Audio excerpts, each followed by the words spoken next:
بسم اللہ الرحمن الرحیم عن عبد اللہ بن عمر رضی اللہ عنہ قال قال رسول اللہ صلی اللہ علیہ وسلم من تمسک بسنتی عند فساد امتی فلہ اجر شہید۔ حضرت عبداللہ بن عمر رضی اللہ عنہ سے روایت فرماتے ہیں کہ رسول اللہ صلی اللہ علیہ وسلم نے فرمایا کہ جو شخص میری امت کے فساد اور بگاڑ کے وقت میری سنت کو، میرے طریقے کو مضبوطی کے ساتھ تھامے گا تو اس کے لیے شہید کا اجر ہے۔ اس حدیث سے اور دوسری احادیث سے یہ معلوم ہوتا ہے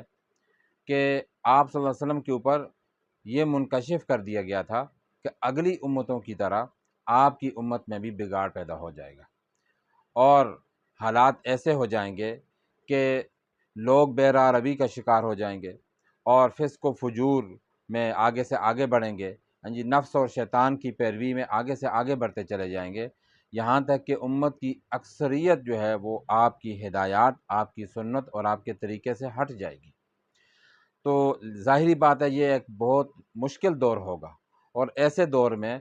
سنت کو مضبوطی کے ساتھ تھامنا، حضور کے طریقے پر عمل کرنا یہ بہت مشکل ہوگا، بڑی قربانی والا عمل ہوگا۔ اور جو شخص کسی کی بھی پرواہ نہیں کرے گا، نہ قبیلے کی نہ خاندان کی،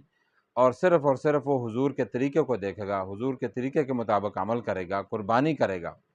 تو ایسے شخص کے لیے اس حدیث میں خوشخبری بیان کی گئی ہے، اور وہ خوشخبری یہ ہے کہ نبی علیہ السلام نے فرمایا کہ میری امت کے فساد بگاڑ کے وقت جو مضبوطی کے ساتھ میرے طریقے پر چلے گا تو اس کو شہید کا درجہ اور ثواب دیا جائے گا۔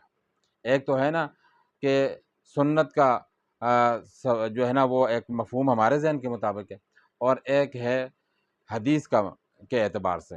ہمارا ذہن کہتا ہے کہ سنت بس ایک نبی ہم کا ایک طریقہ ہے، لیکن حدیث میں سنت میں فرائض واجبات سب کچھ شامل ہے، یعنی نبی علیہ السلام نے جو فرائض واجبات اور سنتوں کا جو حکم دیا ہے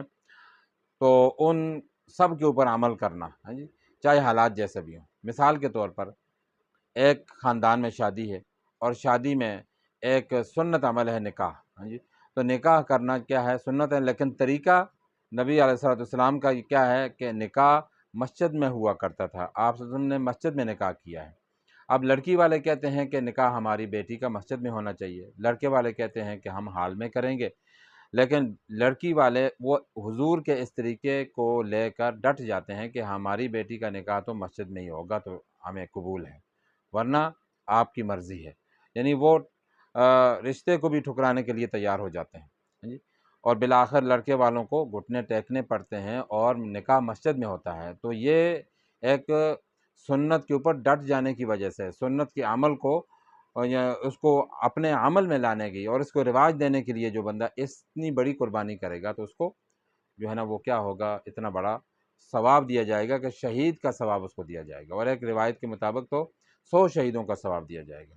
اللہ اکبر۔ اللہ تعالی ہم سب کو ہر طرح کے حالات میں سنت پر عمل کرنے کی، حضور کے طریقے پر عمل کرنے کی توفیق عطا فرمائے۔